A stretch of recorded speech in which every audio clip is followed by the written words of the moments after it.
their ISS can't be doing what they're telling us it's doing, falling around. I'm curious now. If you're willing to indulge me. Yeah, go ahead. Well, I'm curious, how does it actually work? Like, what's the real situation? Is it like CGI or something? Like, well, it most certainly, what it is, right? First and foremost, if it is 200, if the ISS, which is the size of an American football field, or the size of an aircraft, let's say, and it's 250 miles away, you wouldn't be able to see it. You couldn't see it with your eye. You'd have to see, you couldn't 250 miles up in the sky. You're not going to make it out. So people say they see a light. Okay, a light. Well, a light for me does not an ISS make. Okay, what color is the light? It's a white light. Oh, and then they say that white light is the reflection of the sun bouncing off. What crap is this? Nonsense. Okay, it's just nonsense. That's what I'm trying to say. Whatever it is up here. Well, that's a fair argument, but what do you say about the rest of the?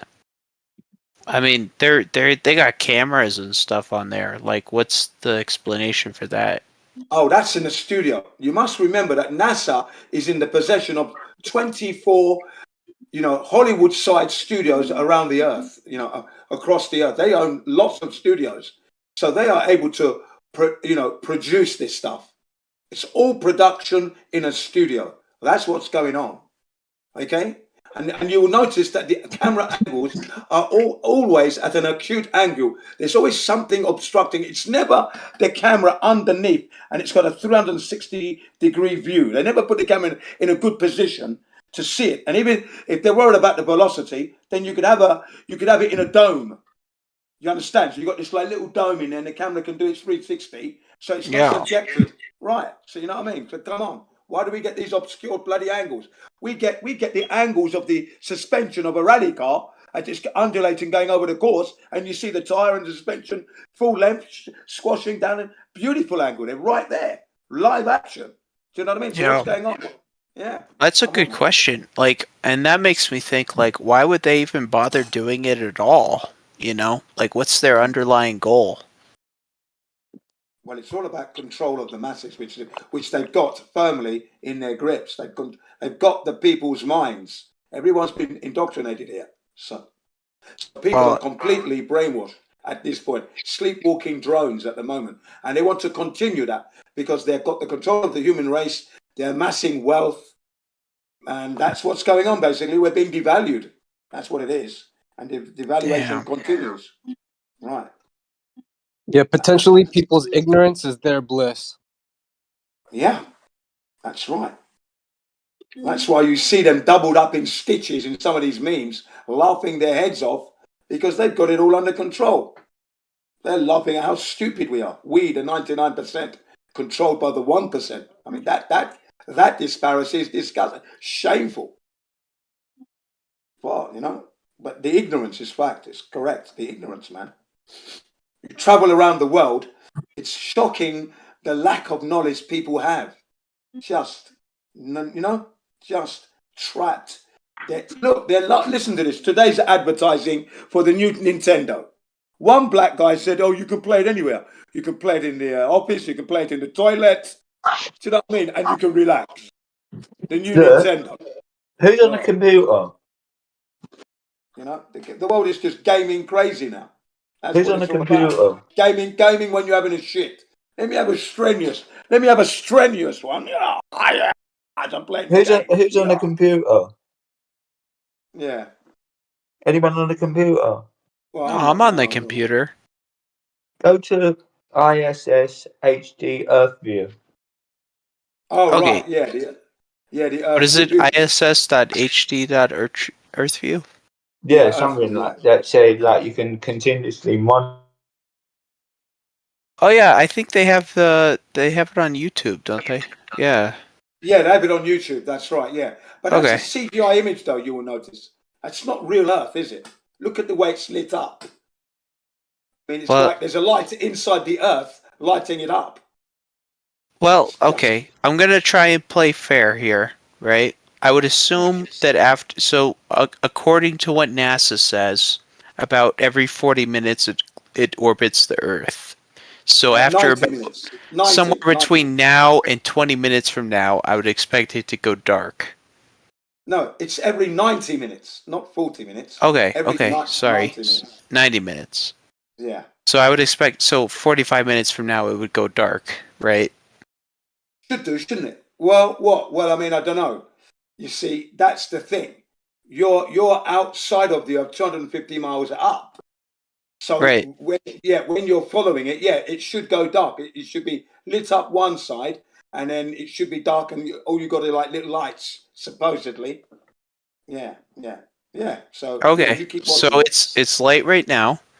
Okay. And good. in like 20 minutes, we'll check in. We'll see where it's at. Yeah, well done. Jaren did this, by the way. Jaren did this and highlighted their knowledge. What were your results, Jaren? Sorry? Well, you're saying this guy did it. I want to hear what his results were. Yeah. His results were discrepancy. When it should have been dark, it was light. When it should have been light, it was dark. Oh, maybe he got mixed up then. Well, I mean, that's what happened. And then a few days later, we're listening to a boy in Australia talking to his dad, an astronaut. Okay, or was it? No, sorry, a boy in America talking to his dad, who is an astronaut, and that was it. Where he saw the ISS, it was going over Australia, right? His dad says, "Well, no, we're going over so, right?" So the kid said it's going over Australia. His dad says it is somewhere else. Oh, that's odd, isn't it? Yeah. That is odd. Yeah. Definitely needs some further investigation there. Yeah. And again, that's like 2017 story there when Jaren was attacking NASA. That's kind of rude. You shouldn't attack people. I mean, those guys at NASA, they do good work. Even if you don't agree with the whole ISS thing, they're not bad people.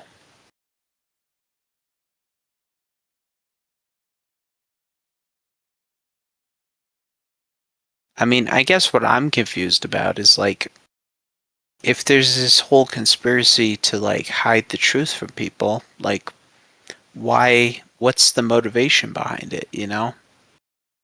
Like, money? Really?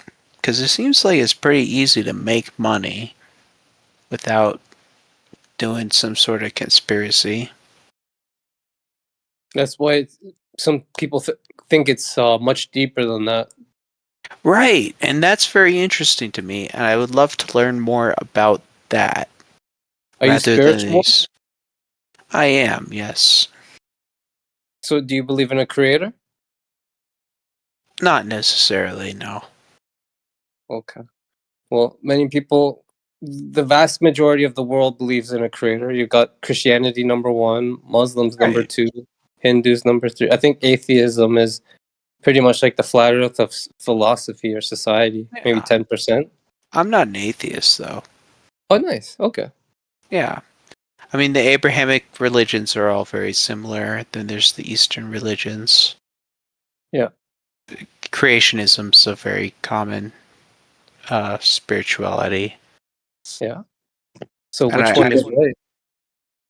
I don't know, man. I don't think there's any way to measure that. Which one is right? Do you believe in evolution? I do, yes. So you believe you come from a monkey? Indirectly. Wow. I don't think I came from a monkey, but I think, monkeys and humans are very genetically similar, and that maybe your mom was just drunk that night, or like, what do you mean? Well, maybe humans and monkeys co-evolved. We share a lot of similar genetic traits, but it doesn't mean we descended from each other. Well, yeah, humans can make monkey noises. I can make great monkey noises. Do you want to hear my monkey noises? No, thank you. Is it genetic?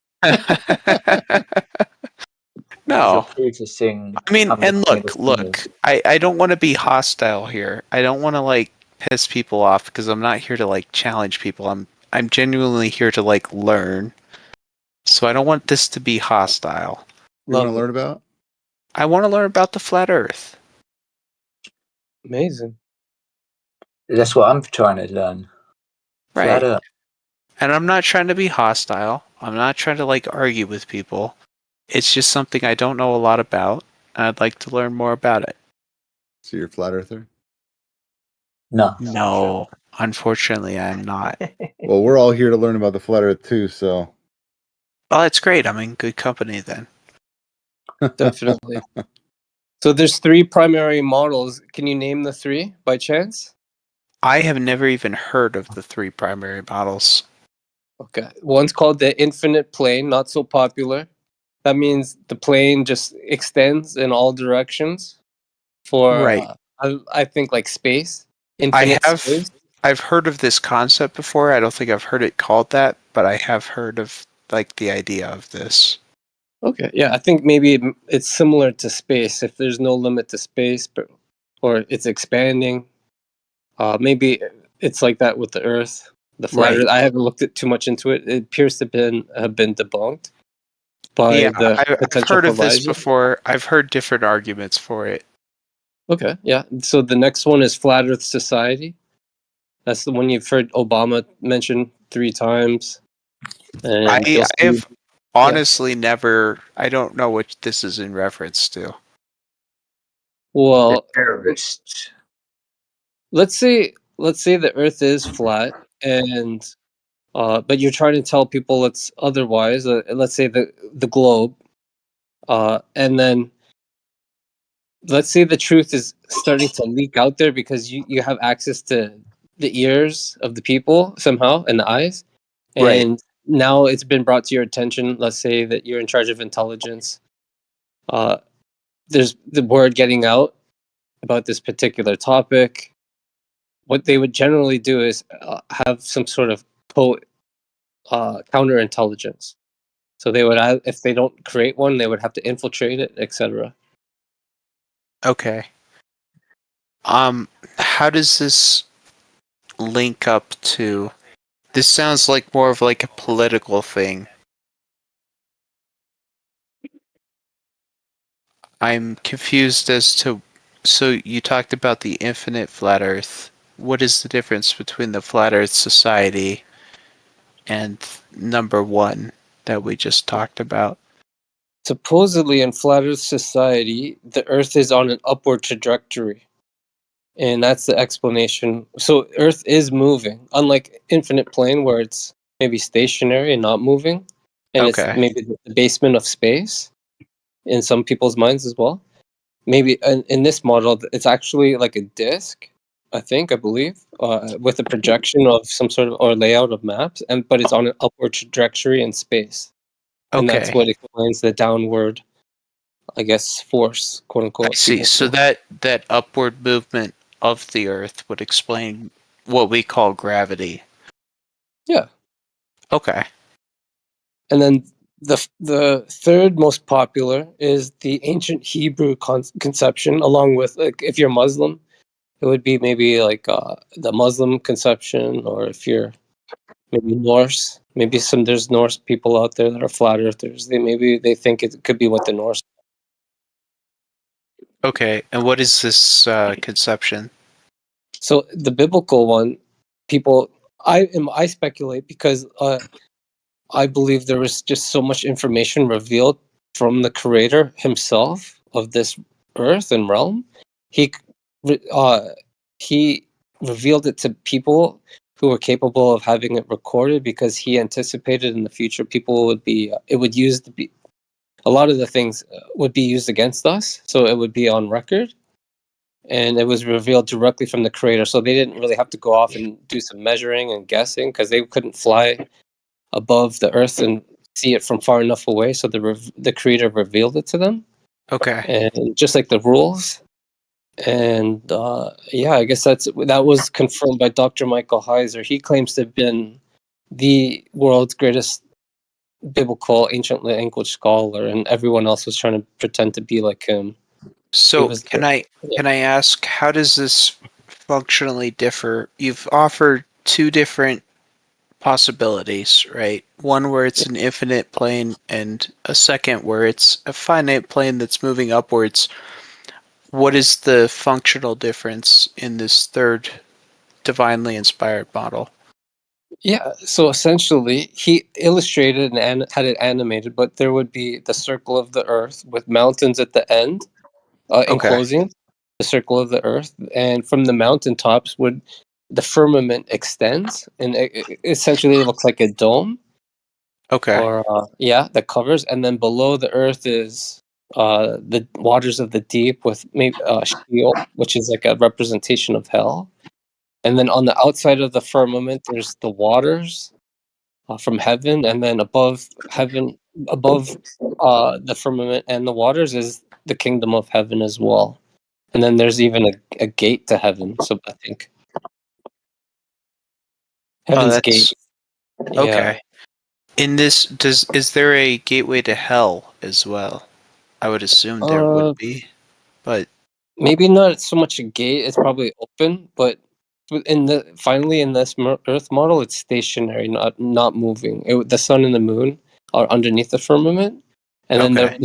the firmament, I guess, this moves times and seasons, and the sun and the moon are a light. I see. So it's not the Earth that's moving; it's the firmament. Correct. Oh, and the sun, yeah, and the Okay. moon. So that's what I believe now. Yeah. Well, I appreciate that because I haven't heard it's, and I don't want to sound confrontational or anything, but it's, in my experience, very difficult for people to talk about this sort of thing. I agree, and thank you for your patience. Yeah, no, I'm excited to learn. Okay, yeah. I was just going to say we don't go around Reddit. Well, I don't go around saying I believe anymore. When I know something, that's my knowledge, that's my experience, is what I say. I don't say that's what I believe now, because that's what got me into trouble in the first place. Because I believed in the globe for 48 years and I hadn't checked it. And there was a famous astronomer, whose name was Carl Sagan, who stated that a belief without confirmation is a mistake, because you're believing without checking or validating anything, you see. So once you've checked and you validated it, then you can say you know. And in the case of the globe now, in the case of the globe, most flat earthers will tell you that they know that the globe, it doesn't exist. They know this because they've gone out now and checked. And not only have they gone out to check, they can also factor in their previous experience from when they were born to the present time we're talking now. No experience of living on a globe. And that speaks volumes. I'll stop there. Thank you. Can I ask you a question? What's your what's your most happiest point about globe Earth, and what's the thing you're most unhappy about? Me? Yeah. My happiest thing about what takes you to your happy place when you think about the globe? That was funny how you worded that. Yeah, no, and I don't want to be rude about it. That's just a really odd question because it's not something I like associate emotions with. You know, what did you mean though, Schlitzy? Like the best proof for the globe, or like what makes him happy to believe it, or like to think it's true? Say like if you, what I mean to say, if you watch a film, you're kind of happy with some bits of it, and there's a piece what you're not really happy with because it's not, doesn't maybe relate to reality, or it just, why did they put that bit in, kind of thing, that kind of. Okay. So I just thought like you're happy with how it's portrayed, but there's a questionable bit. That's what I was thinking, more like that. Yeah, I get what you're saying. It's and I apologize. It's going to take me a second because I don't necessarily think of it in that way. Yeah, I understand that. That's like, why I think it's inspiring when I see the globe portrayed, not because of like any inherent attribute of the globe, but like that's where we all live, and we're all united in that in that way. And in the same sense, it makes me sad because we're all united in that way, but we still have these petty disputes with each other. I don't necessarily think of it in terms of like the globe, you know? It's just the place that we live on. And I'm sorry if I'm doing a poor job of answering your question. All right, I get it. It's like, obviously, what is this? Maybe you'd have to think about it a little bit more to actually answer it sort of coherently. But yeah, I understand. No worries. Yeah. And I understand what you're asking, but well, but there's different parts of it, like that you might like. For example, when I did generally accept the globe earlier in my life, I wouldn't say I believed it. I wouldn't use that word, but I did generally accept it. And for example, the space thing, I never really was into. Like I never really. It always seemed kind of hokey and kind of goofy to me. It never really seemed like there was anything tangible. So anyway, so that would be something like I would say, like trying to answer Schlitzy's question from my viewpoint. When I thought the Earth was a globe or accepted it, I would have said like, yeah, the space thing is, I just never really resonated with that part of it, and then also like the gravity, like the idea that we're all sticking to it from a different angle and like water sticking to a ball. So although the parts I would say I was more like happy about was like maybe the stars are pretty cool, the sun and the moon are like a beautiful, like those ideas. So I don't know. That's kind of how I think of Schlitzy's question. Like just parts of it that you're kind of, like either like you resonate with or other parts that are kind of a little shifty or that you're not sure on. Like them going to the moon, for example, as well. I think we went to the moon. Yeah, on an overview, it looks fantastic. It all sounds great, but when you sort of dig in and get down to how it all works, then it's, you've got to put all your senses beside. This is how I look at it. You have to put all your senses beside and just believe what's being portrayed and how it all works out. So superficially, it looks great, but you go a little bit deeper and it all becomes kind of a weird science. And I appreciate that. I mean, I understand there's skepticism, and probably more than a good part of it is justified in being skeptical. But I don't embrace that, Probably a lot of what you guys might call propaganda, I embrace it, I don't think that the Earth is flat. I think the Earth is a sphere. That the model of the solar system and the universe that we have is accurate. And I say we, the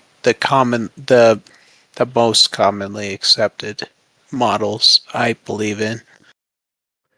Well, let me ask you this: like, the thing is, like, when you've come to that conclusion, is it something that, like, let me ask you this: how would you be able to decipher between the globe Earth idea, the globe Earth theory, being a very highly refined propaganda campaign, along with deception, along with media and space agencies, etc., and it not being actually reality versus it actually being the physical reality? Like, how have you deciphered between it being like a media propaganda, type of thing, like just, that has various parts that are deceptive within it?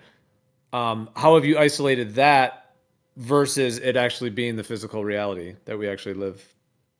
Right. And that's a good question. I would say personally for me, I work in an industry where I deal with, data that's provided by spacecraft. And if the data from the spacecraft was reflecting a flat Earth rather than a spherical Earth, then my work wouldn't have any meaning because the things I would be doing wouldn't make any sense. And the fact that I can validate the data that I'm receiving it makes me believe very strongly in, and I'll say this, the worldview, right? It's the work that I do. It's the data that I receive, the research that I've read and that I participate in. It all seems to point towards the same direction. And it does so convincingly that I've never had to question it because it's never been wrong.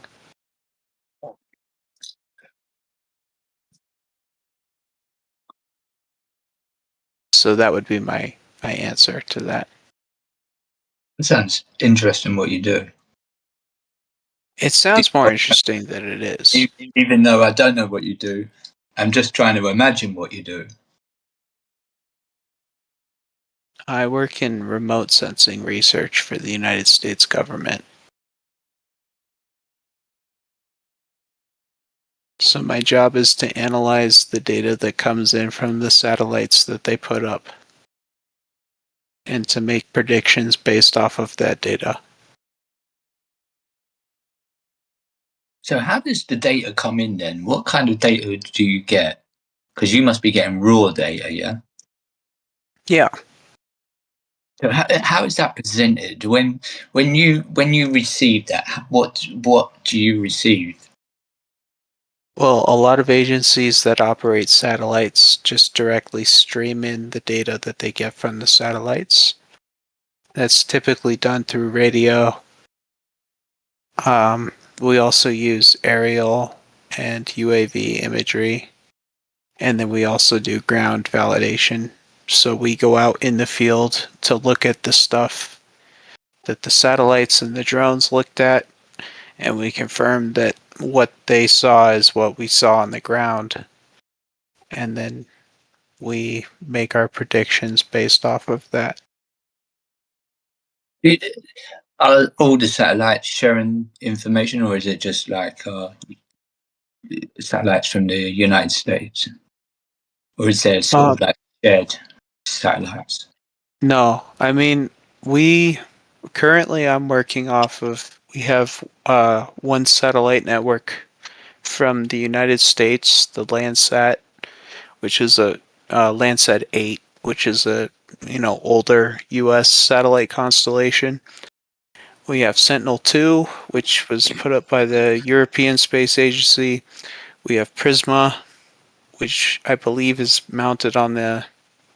No, Prisma is an Italian one that it's like a separate network, and then DESIS is a German one that they put on the International Space Station.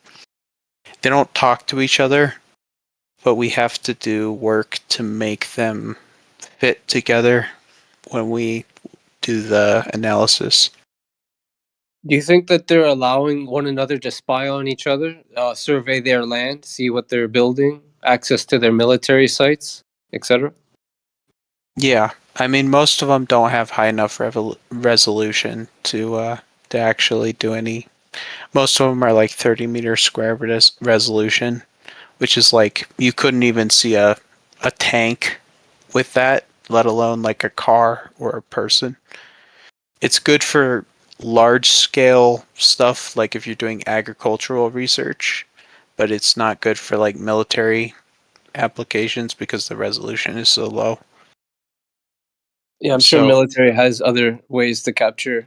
No, they have stuff. Oh my gosh, the military, especially the United States military, the kind of stuff that they have is ridiculous. They can read the screen off of your phone. We can't even tell what field you're standing in, with the shit that we have.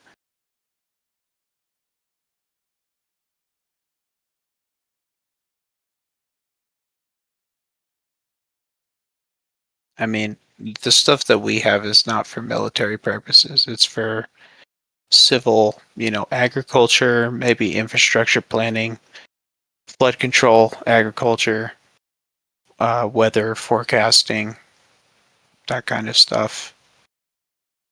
Because you don't need it's molecular communication to your cells of your body. I would be interested to hear more about that.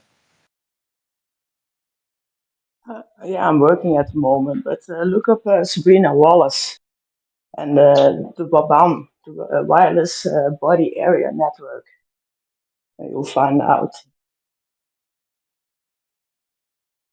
I gotta look that up, guys.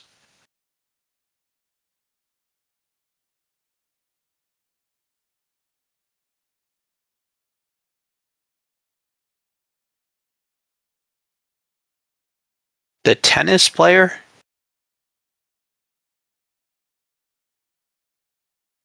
No, she's a data girl, just like you.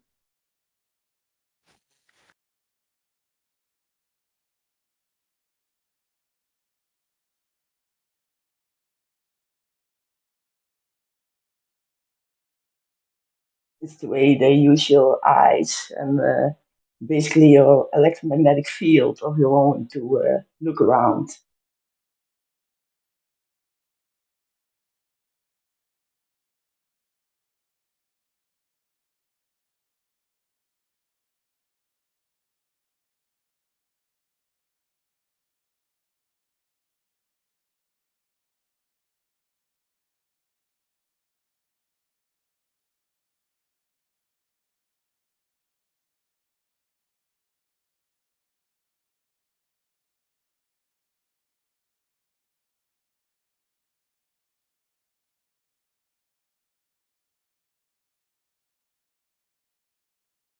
She's on Odyssey. Might be easier to find her.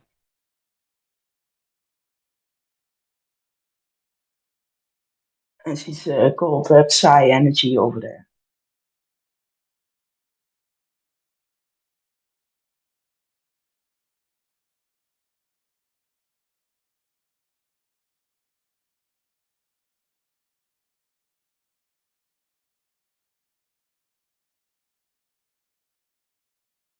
And that also goes into the 0 point energy, the negative charge in between fields that gets under pressure.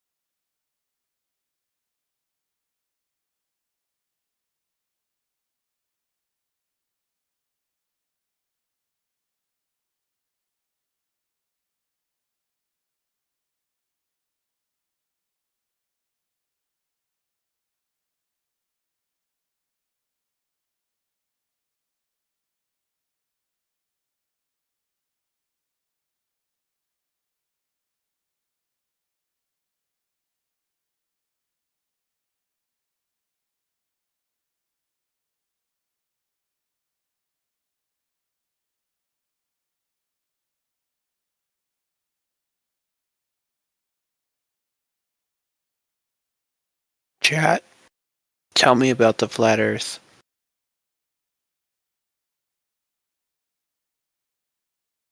It's the biggest thing. Like the biggest thing ever? It's the biggest thing in the world.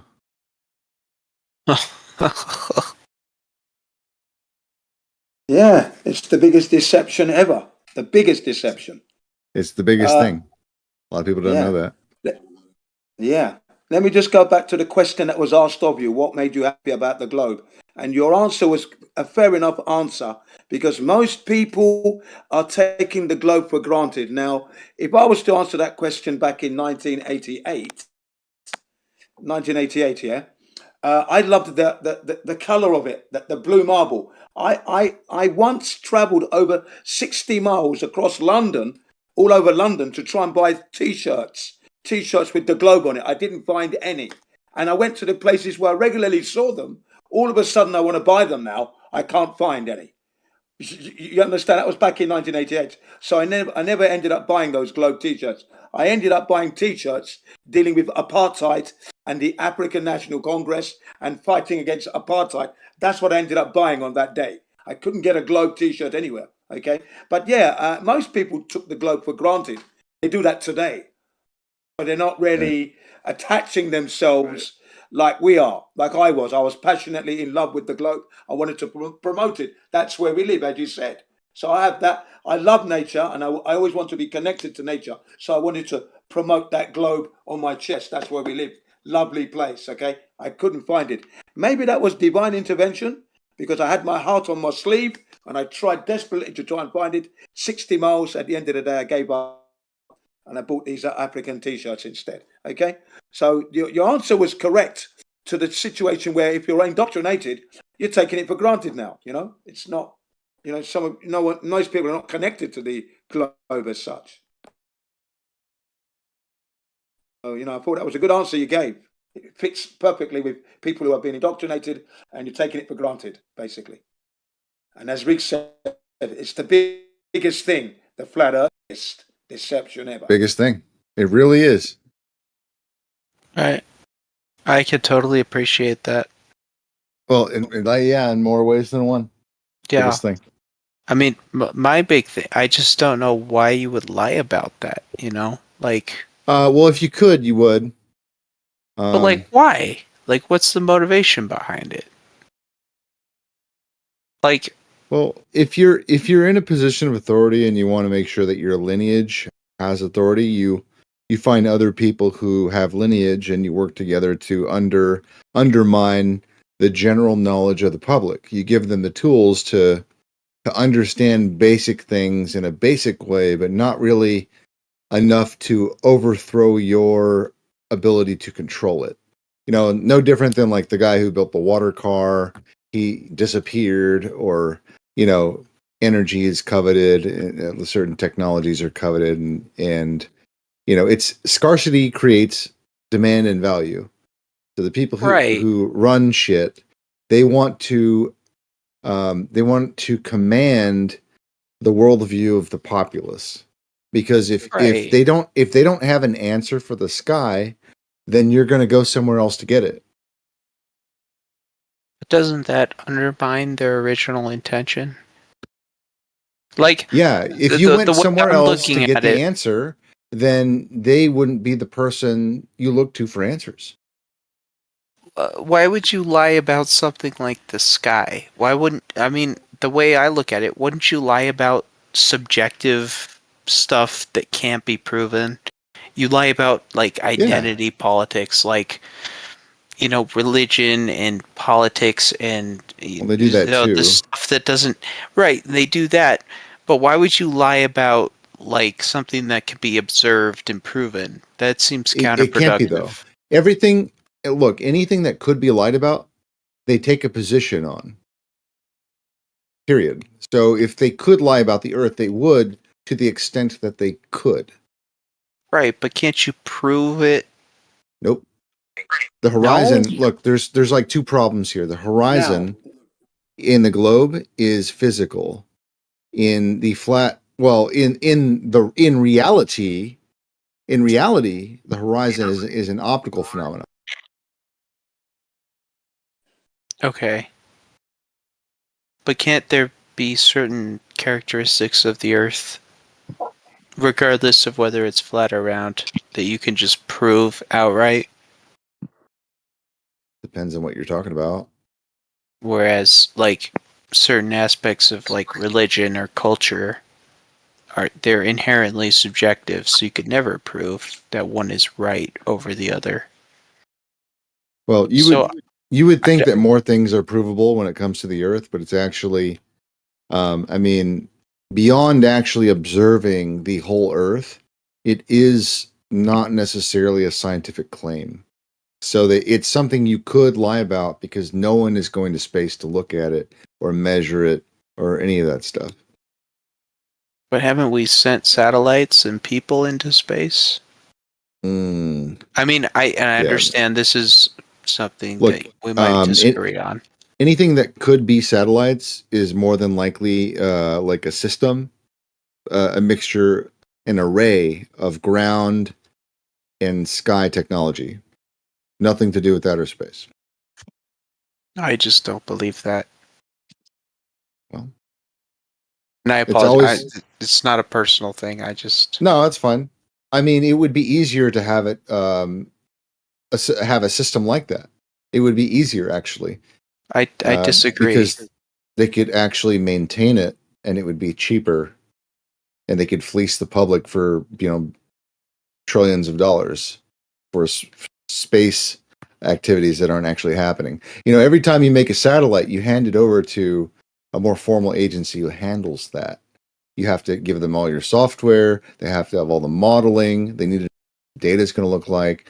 They want to take your equipment, and then they just tell you it's up there. I was a limo driver for a while, and I took a passenger who actually sent something up into space. She was a program. We don't need that. That's probably an accident. Brian Mabbit. Oh, he's chilling, dude. Look at it. He looks badass. He's got his motorbike. He's on the highway. Yeah, but if Hell it's yeah. not pertinent, was a limo driver for a while, and I took a passenger who actually sent something up into space. She was a program. We don't need that. That's probably an accident. Brian Mabbit. Oh, he's chilling, dude. Look at it. He looks badass. He's got his motorbike. He's on the highway. Yeah, but if it's not pertinent, you need to tilt that GoPro up. That's just going to be looking at the tank. Yeah, but that could serve as a road hazard. Also, it limits the chat to 25 people. If it's not pertinent to the conversations, please don't use it. Drive safe, please.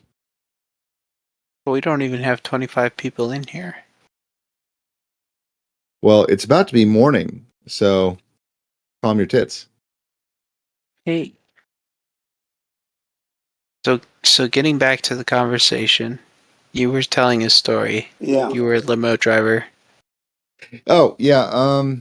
This lady, she it was the day before sending her project to NASA so they could send it up. She was had constructed a satellite with a team of people. The team had already left. She was double checking all of the work. And she kicked one of the legs of the table, and the satellite fell off the table, and shit broke off. She was able to repair some of it to make it look, fine. Yeah, but she spent all night trying to get it to boot. It wouldn't boot. It was destroyed. So there was no way that she was going to hand over this project to NASA the next morning. She stayed at the lab all night. And I heard her telling her friend in the passenger seat. I had it all recorded at one point, but I didn't release that. But she could never get it to boot, and she was terrified. It was ruining her world. So she just made it look. She buffed it up, made it not look broken, and just gave it to NASA.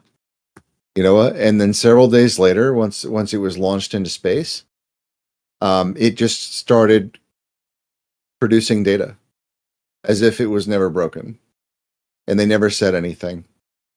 So all I'm telling you is that there's a lot of shady things that happen once you hand over everything. They have all the modeling. They know what the data is going and they have your equipment. They can produce an output.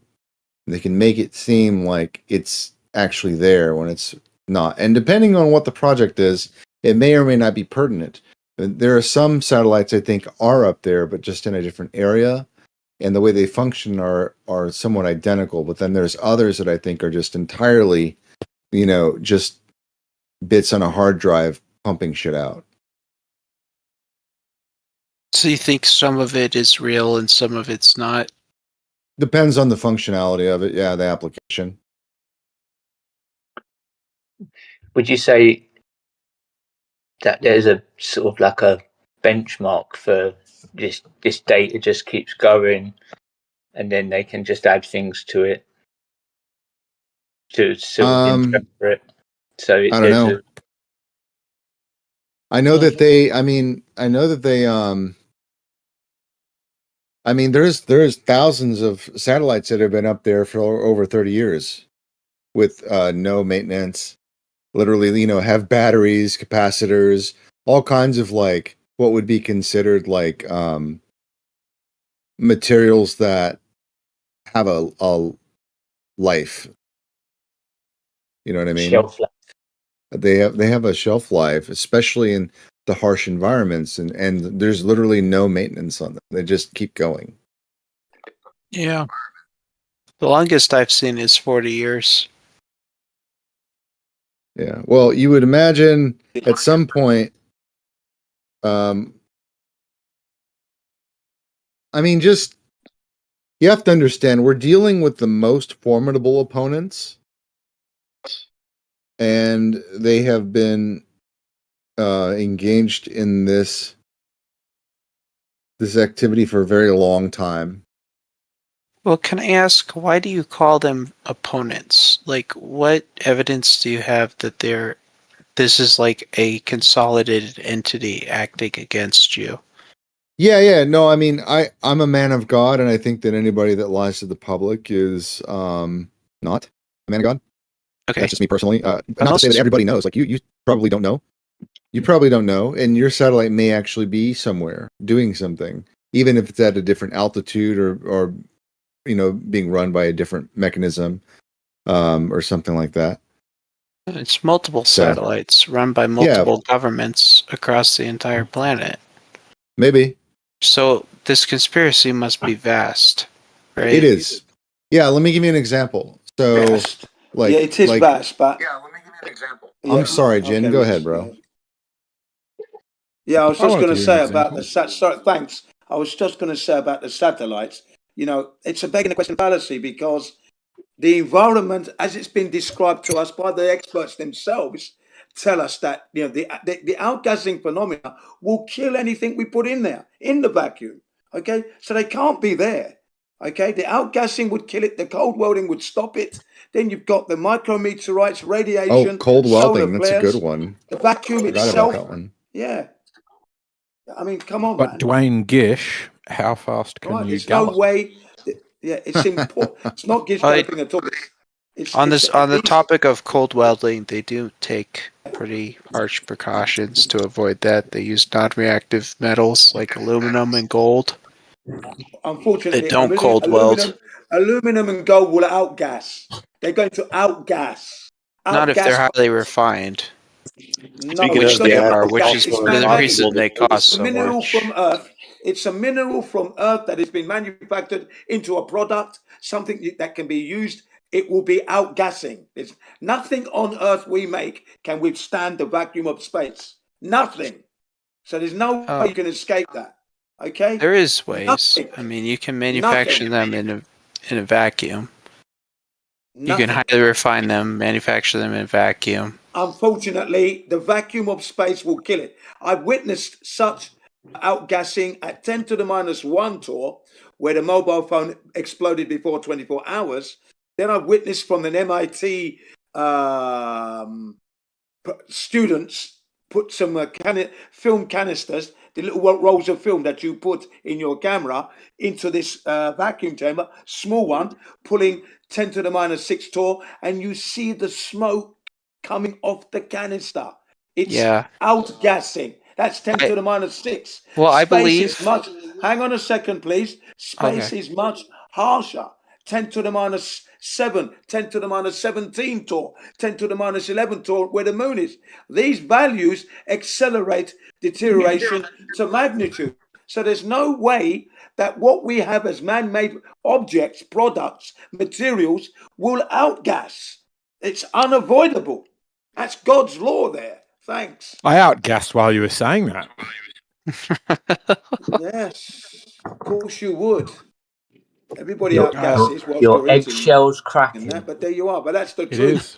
Truth of the matter is, the vacuum of space is harsh. Jinned. It's incredibly harsh. It's probably why they spend so much money trying to protect the equipment against it. So what would you use? When you say protection, what would... No way satellites are there. Impossible. What would the protection be, for instance? Yeah. You have to have protection against multiple elements, right? You have protection against vacuum, radiation, solar radiation. So what would that protection come in the guise as? Well, you have to build equipment that can work in a vacuum, a really tight vacuum. right? You have to have equipment, right? So you make it so it can function without oxygen, non-oxidizing materials. So, like I said, aluminum, gold, stuff that doesn't oxidize. And then on top of that, you have to make sure that there's protection against solar radiation and changes in the magnetosphere. That's where the gold comes in, protects against solar radiation. It's a very good protector. Micrometeorites, you can't really protect against that. You can add shielding, but I mean, this idea that they don't exist. Now, unfortunately, look, let me explain something. Hang on, you're going on a story there. Let me explain something. Your gold will outgas. There's no doubt about it. It's weak to the vacuum. It will outgas. There's no chance of that. Now, not if you produce it in the proper environments. It's the worst materials. No, I'm going to finish what I'm going to say. I'm going to finish what I'm going to say. I know you don't want to hear it. Here we go again. Look, aluminium is the worst material to use to go to space. Because when radiation comes into contact with the aluminium and passes through, it boosts the rate and power of the radiation on the inside. So if you've covered your spacecraft with aluminium, you're in trouble. So if you're an astronaut in a spacecraft, you're going to die. If you've got equipment like a satellite that you think you've got up there, subjected to the radiation, it will destroy the thing. Okay? Aluminium is weak. It outgasses anyway. So there's no but way. if you manufacture the aluminium in a vacuum such that it doesn't have anything inside of it to outgas, and then you coat it in something like gold that gives it a plating, the aluminium is going to outgas. It can't outgas if you manufacture it in a vacuum. Look, listen. I've got charts that show me the rate at which these materials outgas at what torr. Okay, they're going to outgas. Look, gold outgasses on Earth. Here at 14.7 psi, gold outgasses, but it's a very, very slow rate because we're in Earth's atmosphere. But so if you manufacture it in a zero ATM environment where there is no atmosphere, it'll outgas before you set it up there. Because of the phenomena. You can't do that. You can do it. They do it. Sorry, no, you cannot. You cannot put a satellite in a 10 to the minus 12 torr vacuum and expect it to survive. It will outgas and die. It will be destroyed. But it's happened. We've already done it. It hasn't happened. No, it hasn't happened. This guy posted a link for the ISS. It's not up there. It's the ISS. Where is it then? It's not up there. The ISS is not up there. So where is it? It's not up there. It's in a studio. Or in the largest swimming pool they have on Earth, the negative buoyancy pool. That's where it's at. That's it. It's not up in space. It's not up orbiting a globe. But you can see the ISS. You can look if you. Well, you see something. You see something. Yeah. It's not. If you have a proper camera, right, with a high enough lens on it, no, that's you can fine. actually see it. You see something. I've seen it before. No, you look. You can literally see the space. That's totally fine. You see something that looks like the ISS. No, it's not a light. You can literally see the entire structure. It's a light. That's what they're saying. Everybody says it's a light. Doesn't mean that there's people there. This is like the okay. This is the difference between what you think you know and what's really taking place. So they would spend all those billions required to put up that picture little frame or whatever, but they wouldn't spend the extra 100 billion to put a person there. Well, you think that it's at a particular distance and of a particular quality, meaning that it needs to house people and is performing all these tasks. No, what you're looking at is some kind of show that's being presented to us, and you're assuming with the story that you have in your mind that their activities are taking place on that thing that you saw. Right. So this is like a Plato's cave. This is the allegory. Sure. Okay. So they put the thing up there. It looks exactly like it says it's supposed to. It follows the same pattern that it's supposed to. They don't bother putting any people up there. They spend the same amount in It's making not like a a habitable Hollywood. thing. Yeah. Well, it's how do not you a know habitable. It's like a. We know Well- that because look, the Earth. It's hang on, Riggs.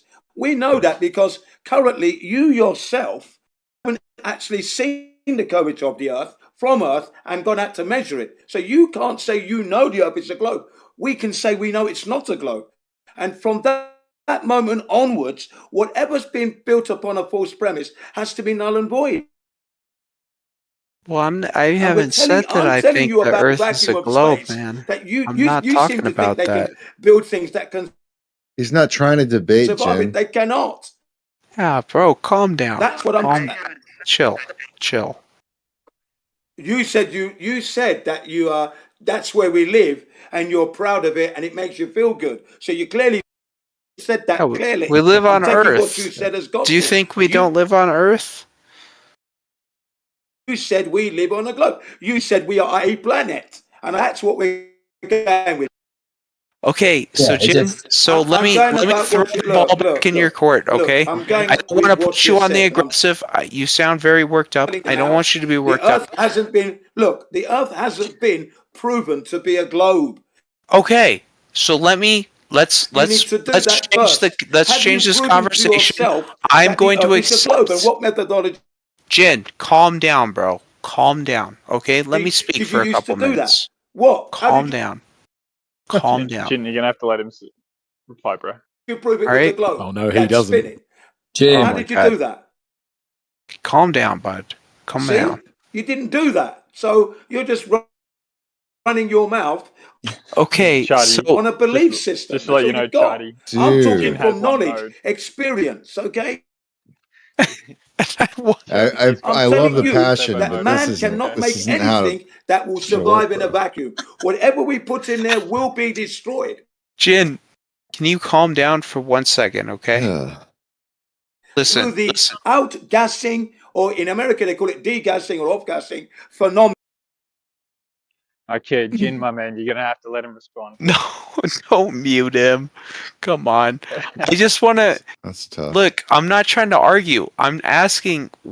Okay, so I'm wrong, right? Let's take for granted that everything you said, all the presumptions, all the arguments you're making, I'm not arguing with those. I'm accepting those as truth.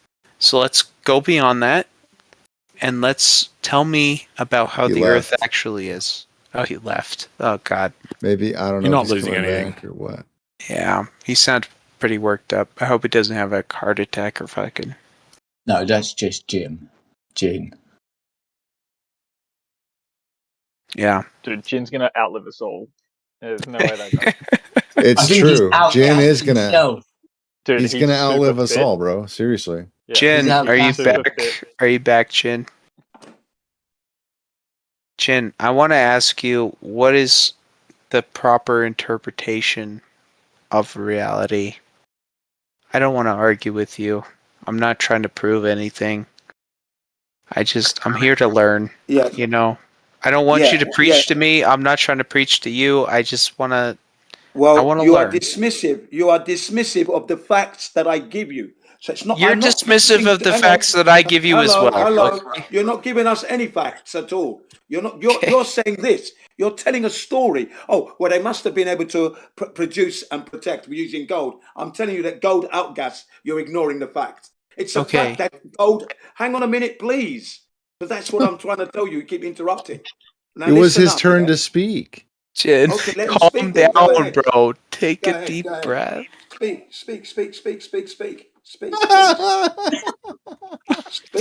Jesus, Chardsy.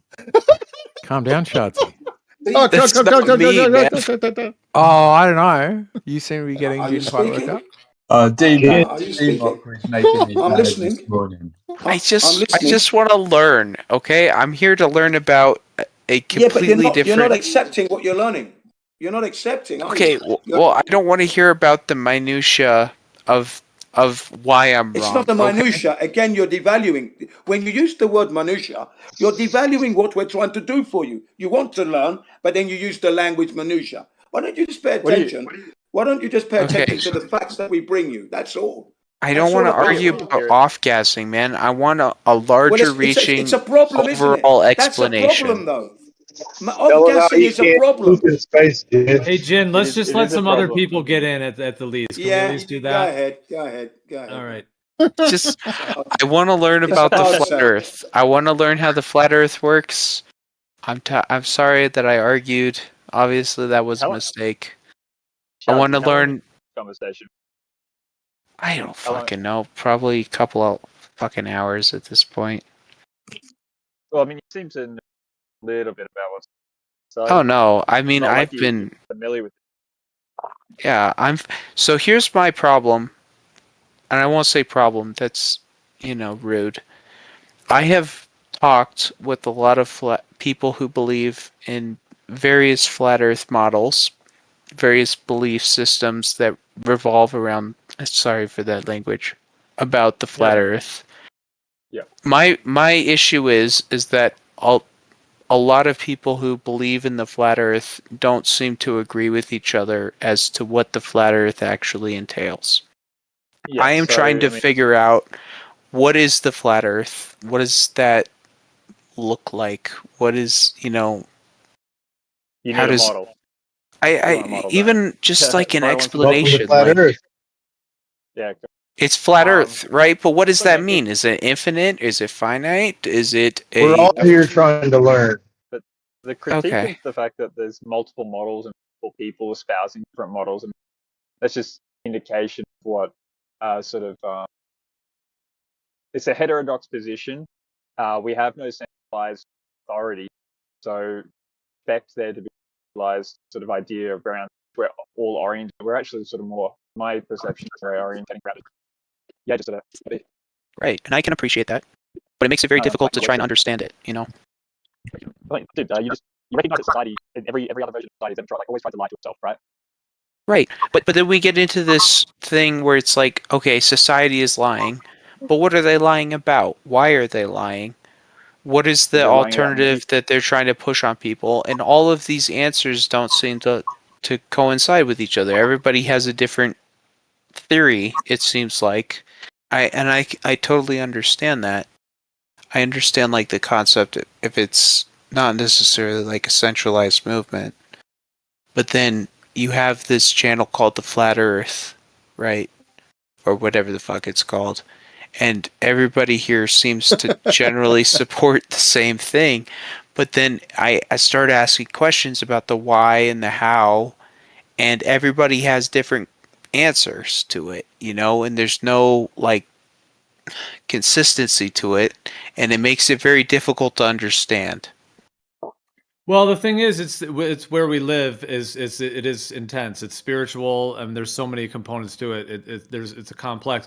But let me ask you this: like on a foundational level, like when you consider an Earth that's not a globe, like do you like you would agree that the ancients all had an Earth that was generally had a planar geometry, meaning like the plane of existence. So the water would lie level, the land would come up out of the water, and it would be horizontal, an extended horizontal plane that would be stationary.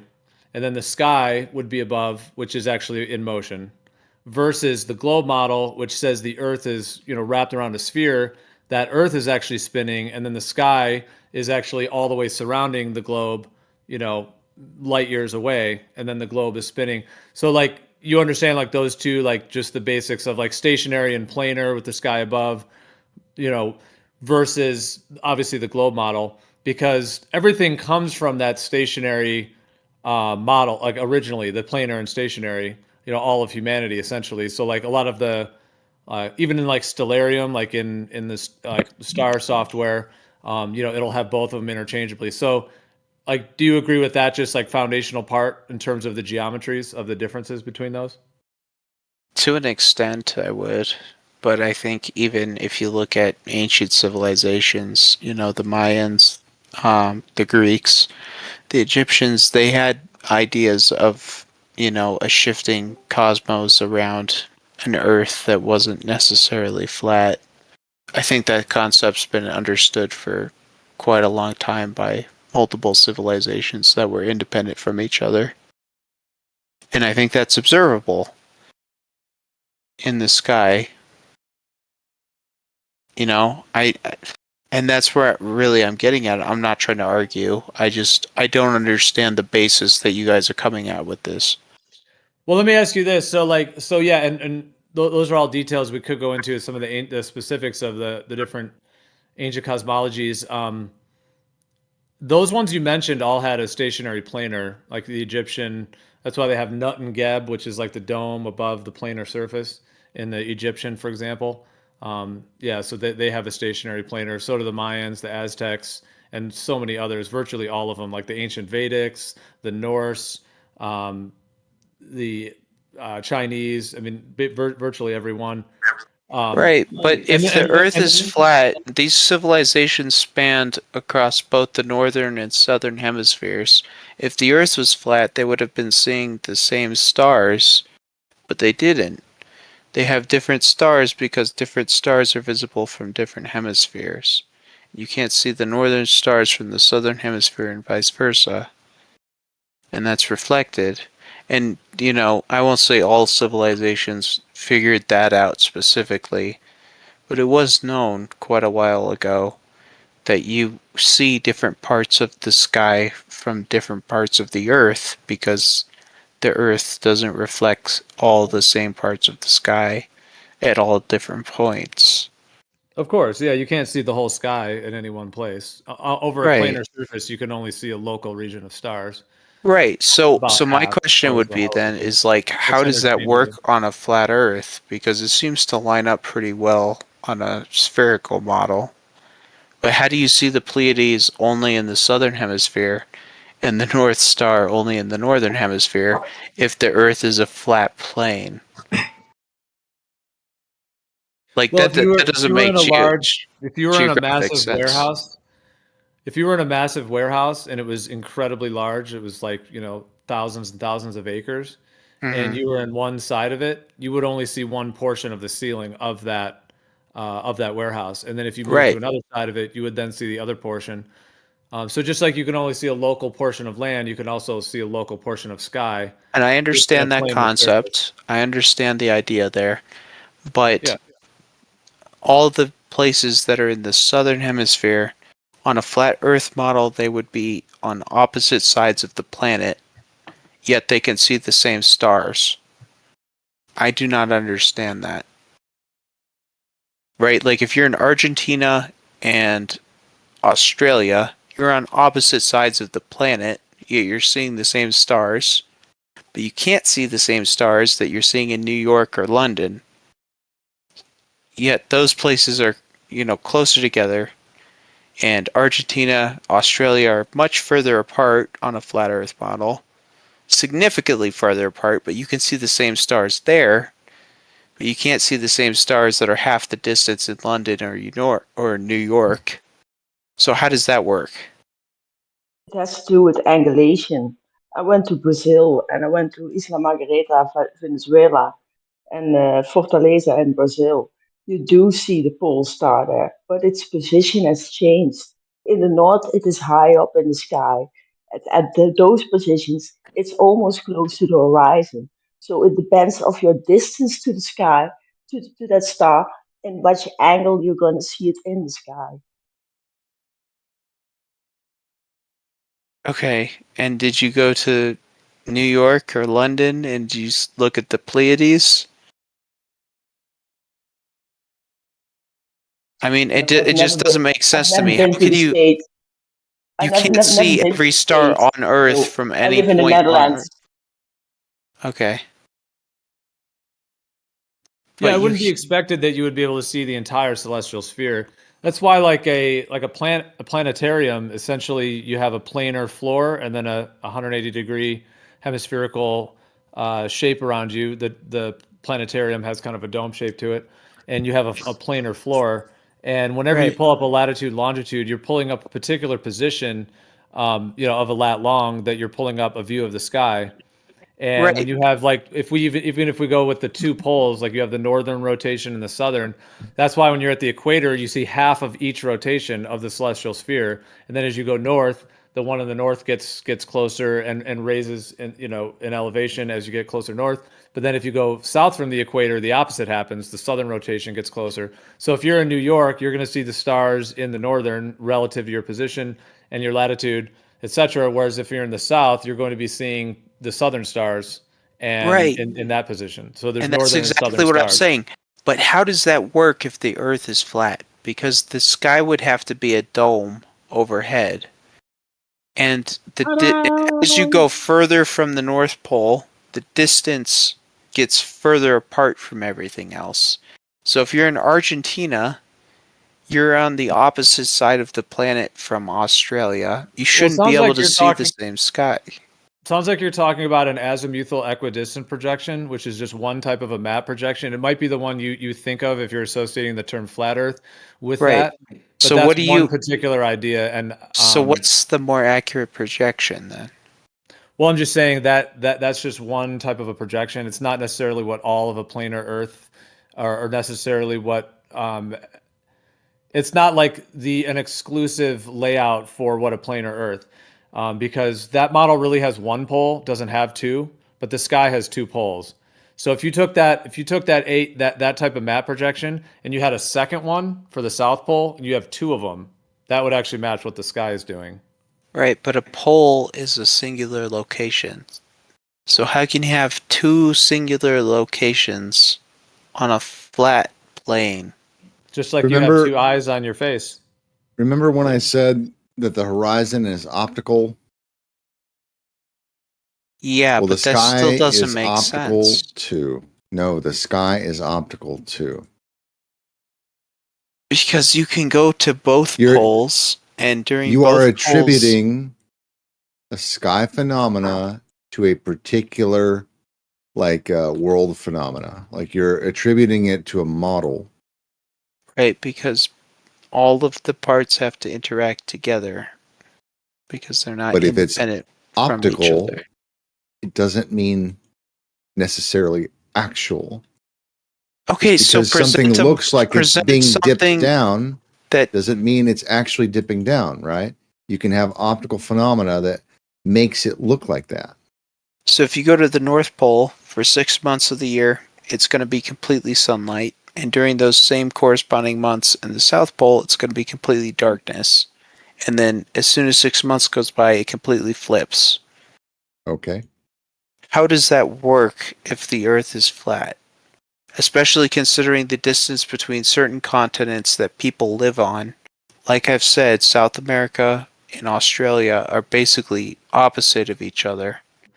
So let me jump in because this is actually, I just want to link it. There was an idea I was gonna, before you jumped into the stars, I was gonna let me just say this real briefly and then I'll just link it and then I'll pass the mic I'll link it to the stars and pass the mic. So I was just gonna say that, so from the perspective that the Earth is not a sphere, it's not a spinning sphere with curvature, that we're actually on a level planar surface that's stationary and doesn't have curvature. We could get into those topics of that as why many have come to that conclusion. But if we're on a stationary planar surface, like the ancients said, and it's not the globe, then from the perspective that we've been lied to about the globe, it would not make sense that all of that those of us that are figuring this out, those who have, would just have all the answers and know everything. So I just want to bring that in terms of the sky, in terms of the entire correct map. It just isn't realistic. Like being lied to at this level, this scale, by especially the government agencies and everything that's behind it with the space agencies. And those of us that have only lived in a little town, we grew up, we've traveled a few places. It would not be realistic that we would be able to have the entire truth of it, completely. So that's one factor. In terms of the correct map, like you're asking about map layouts, you're asking about the poles and the stars. So these are all components that people will have different viewpoints on. There are going to, there are people that will have different views because, like I said, if being lied to, it's not realistic that we would have all those answers. So I just wanted to say that. And then that kind of leads into the question of the stars because there's different map layouts and different ideas. So if you talk to different people, you may get different perspectives on that. But that's because, in my viewpoint, this is actually a very authentic unfolding of what's occurring. And if the truth's been hidden from us on a collective level, then obviously there's going to be a process of that unfolding. So I just wanted to add that in as well. So we start getting into these conversations.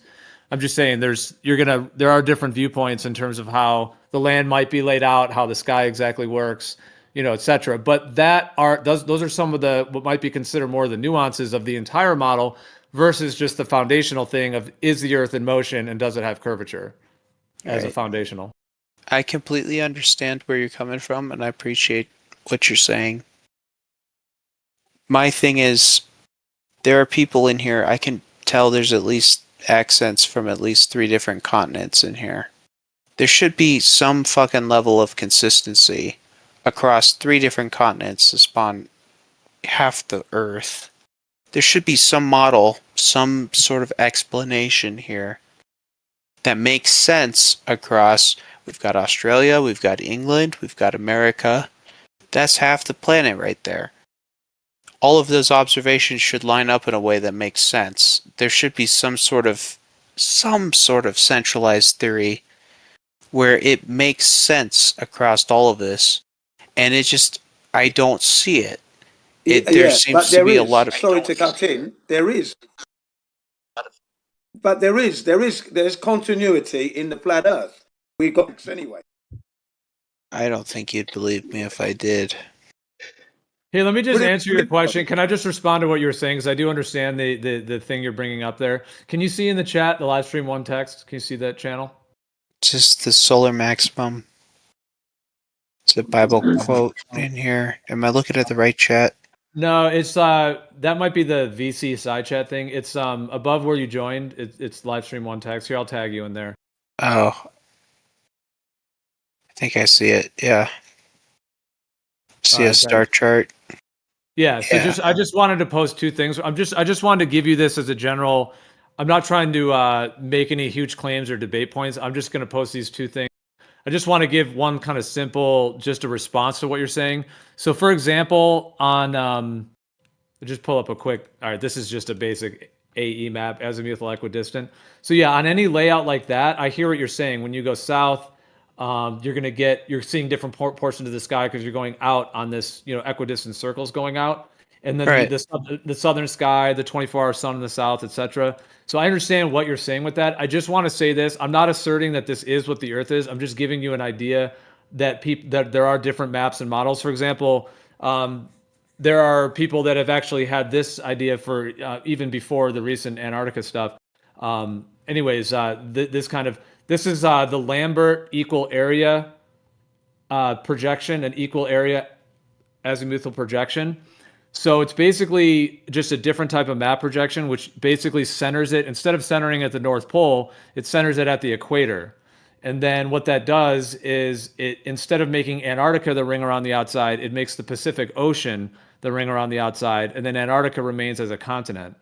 Now, there are issues with this, like the east-west circumnavigation, like what would happen if you just went west on the equator. So there are certain things. I'm just pointing out that this one does suffice for what you're saying in terms of the 2 rotations, because what you would have is you'd have a star rotation.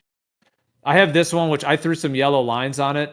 This would essentially be the 2 sun paths throughout the year, 6 months apart. So not that there's 2 suns, but just that when the sun's in the north, it would be making a circuit around the Arctic there, and then when the sun's in the south, it would be making an opposite circle around the Antarctic, and then you have the 2 star rotations. So I'm not saying this is exactly the map of the Earth. I haven't mapped the entire Earth myself, so obviously I can't make a claim of that in sense like that. I'm just saying that this one does suffice on a planar surface for what you were saying in terms of like the 2 rotations, because all those southern continents, they're all pointing to a continent of Antarctica, which is the same what the globe claims. Right. The globe has a northern hemisphere, and the globe has a southern hemisphere and a straight line at the equator. So this type of planar layout does match those components of the globe model. So I just wanted to give you that answer. No, I really do appreciate this, okay? Because this is something that I have been trying to work on for quite a while now, is trying to create something like this where you could explain all of the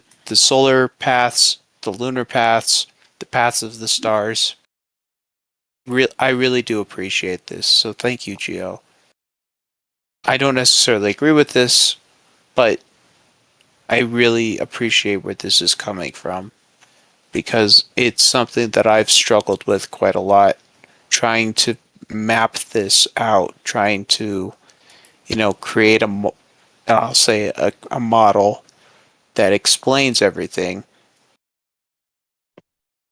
I don't know how the hell you got two paths for the sun, but Well, what it would be, but yeah, no, I hear you, and yeah, I mean, it's I mean, these projections, if you look at like the Wikipedia page for all the major map projections, I mean, there's many that are like this.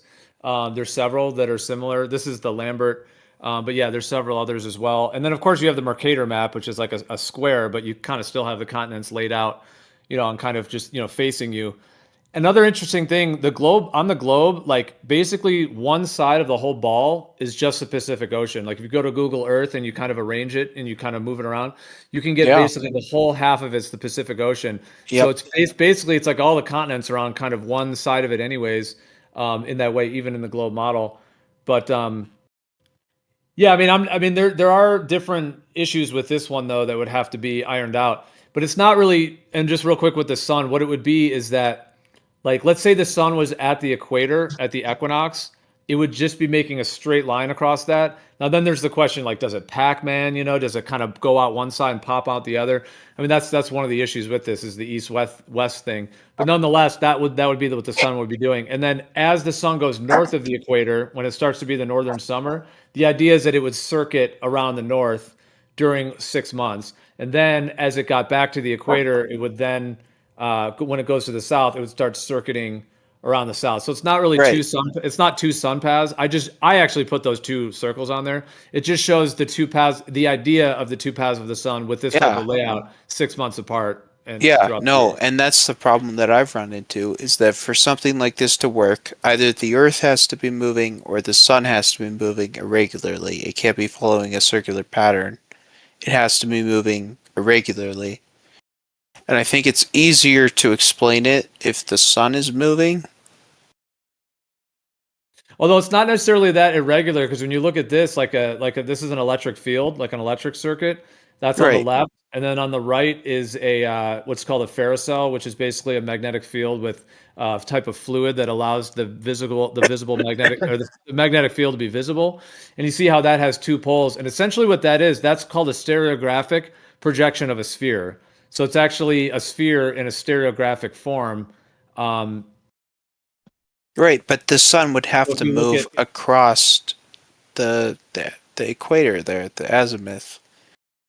Yeah, the sun would have to be doing. I agree with you. It would not just be making a simple circle, like the way that the single northern pole AE map kind of would describe, where the sun just circles around.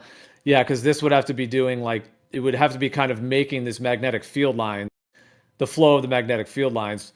Um, and then I Right, posted that real quick. So that shows a sphere in the middle. And then if you project a sphere, like the southern half of it down, you get that azimuthal projection on the ground there, which is what the single pole, some of those flat earth maps, the ones that are associated with that, with the term flat earth and everything that show. But then if you go horizontally, you get that stereographic. That's basically going from the equator east and west. And then you get what's called a stereographic projection on that vertical wall. And that's what the magnetic field lines, et cetera, are too. So if that's what the sky is above us, then you would have those two poles in the straight line at the equator above a planar surface. But it would right. still be a celestial sphere because it has the coordinates of that stereographic projection of a sphere, which is interchangeable with a sphere, which is how it can be a celestial sphere but still have those coordinates. Yeah. I appreciate this because this is a really interesting concept. The one that I've been toying with is one where the sun is projected conically onto the earth. And that hasn't worked out as well. This seems like one where there is still spherical. It's still spherical though. I mean, the model that I've been playing with Yeah. is that it's a flat plane that has a conical light projected down onto it. That's interesting. Yeah. Yep. I'd be interested to hear more what you mean by that. No, I mean, I'm looking at this picture. It's a spherical Earth, right? This looks very similar to what my preconceptions of the Earth would be. I'm trying to figure out something where the Earth could be completely flat. It would have to be finite in nature. It couldn't be infinite. And the sun would have to be projected onto the Earth in a very specific, modified elliptical cone. That's if you want to try to stay under the umbrella of the sun being responsible for daylight. Now, if you take a journey into Genesis and kind of use that as your springboard, you don't have to go on that ground. You can have daylight without the sun. And you can just, and I think somebody mentioned it earlier about how they're just like ruler. Yeah, it was Taylor and Eden were talking about it.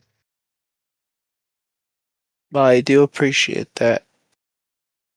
I don't find that particularly compelling scientifically.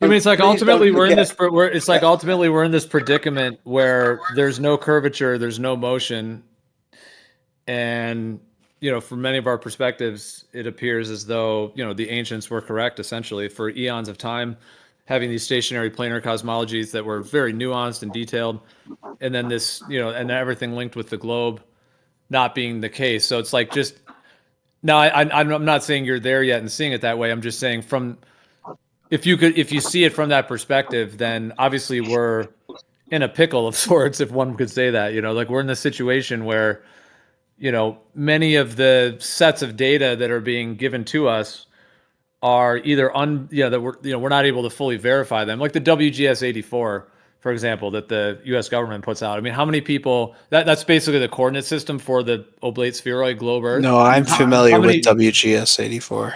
Yeah, so it's like how many civilians have confirmed that actually is what the coordinate system is, I've confirmed it. I've been out in the field with the fucking GPS staff and confirmed it before. But that's not really confirming it because you're using their system that already has it built in, and you're receiving signals on something you're, again, not able to fully verify, the entire chain of those signals. No, you're able to verify it. You go to a place, right? You log the coordinates. You get the, the geography of the area. And then you look at the imagery at the same time, at the same date, the same place, and you can see it. I mean, I think, it incorporates curvature of Earth. It's not about curvature. That's right. That's the question. No, because he hasn't measured the curvature of the Earth. He's done that, but hasn't measured the curvature. That's what's odd about your story. Okay, you expel all this energy working with all these models, but you haven't confirmed your Earth is a globe yet. Okay, Geo is very, very polite. I am not. Please, I know you're not, Jen. You don't have to apologize. I know you won't, but no, I'm not trying to argue about this. I'm not trying to convince you to my side. I'm trying to present the reasons that I'm skeptical about this. I'm not trying measure to convince the curvature of your Earth. Yeah, but you're not measuring the curvature of the Earth. You haven't done that yet. Go and do that, and you're going to be in our position of flat earther. Go and do that. Have you been on an airplane before? Have you ever traveled? Do you want me to tell you about? Hang on. Do you want me to tell you about the in-flight telemetry data that's proving flat Earth there? The pitch angle, it's been recorded. Yeah. Consider can of worms now opened. Right. Yeah. Oh my. Do you want me to do that? Because I don't think you want me to do that. I'd suggest if you can do it in under 5 minutes, I'm down. But if it takes longer than that, I'm going to stop listening. No. 60 seconds. Back in May of 2015, there was an incident involving a Boeing 777. During its flight, one of the engines had to be shut down because a turbine blade had shared off, wrecking the engine. Pilot switches off, returns back to Honolulu. Okay, that was a 2-hour flight. Now, when we look at the in-flight telemetry data, it showed that the aircraft during that incident flew horizontal, no curved trajectory, which you would need to be doing if you're on a globe. Traveling at 600 miles an hour, you would need to nose down 1 mile every 2 minutes to follow the curvature of the Earth. That's not recorded in the in-flight telemetry data. Do you understand? Well, the black box. which is the orange box, records horizontal flight. Finish. Go ahead. Okay. Well, I flew to Honolulu a couple months ago. It's a connecting flight. It's very close to the equator. It looks horizontal if you're coming at it from anywhere near the equator, because it's at the equator. But if you go north or south of that, it is not horizontal, because it's, you're coming in from somewhere that's not the equator, especially if you're flying. I would just like to see the imagery. You could bring the photographs of the curvature, and then the other criteria that I'm asking you to do is actually go out and measure. You're expelling this, I'm traveling here, I've done this, working with this model, but you haven't actually gone out to measure the curvature of the Earth. That's step number one to validate the globe. You're doing everything else. You're not really doing the actual thing you have to do. Go and measure. What are you scared of here? Come on, man. Well, I've never had the inclination to do so. Jin, do you have measurements that I could look at?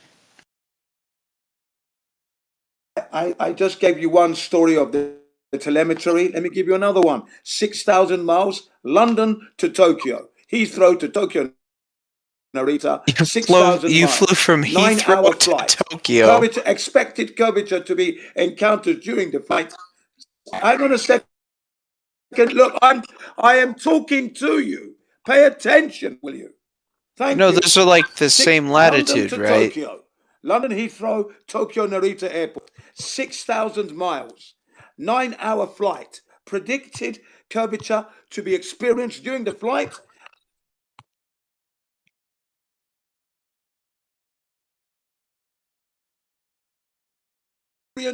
During that flight, 3,740.47 miles of curvature.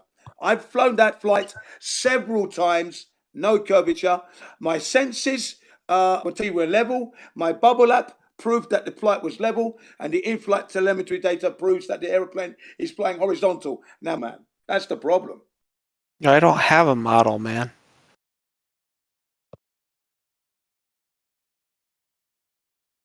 I don't.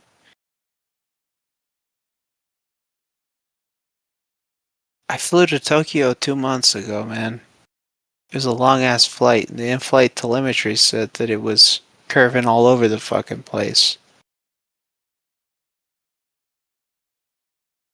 I mean,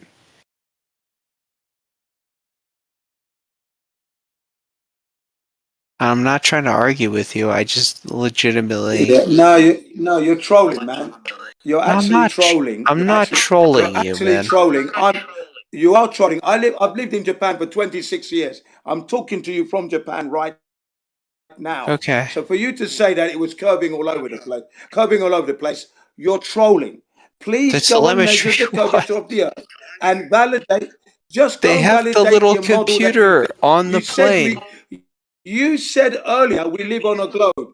You said that earlier we live on a globe. So can you please go and validate that? You haven't validated that you live on a globe. You've admitted that. Can you now go and do that? Don't go and measure the curvature and then come back. Then you know for sure whether or not you're on a globe. Have you been to Roppongi? Roppongi doesn't prove curvature. Okay, thanks. No. I'm just asking you. Forget about that.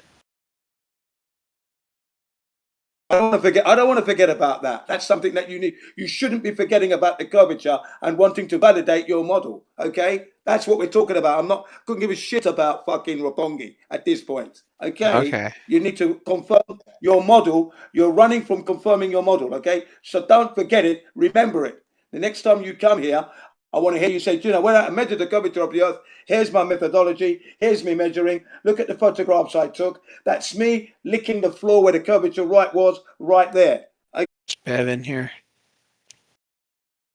It's in the text chat.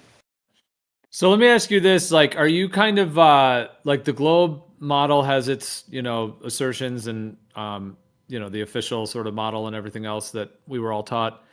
Are you are you just looking for a replacement? You want everything replaced, or are you interested in the discovery process of it?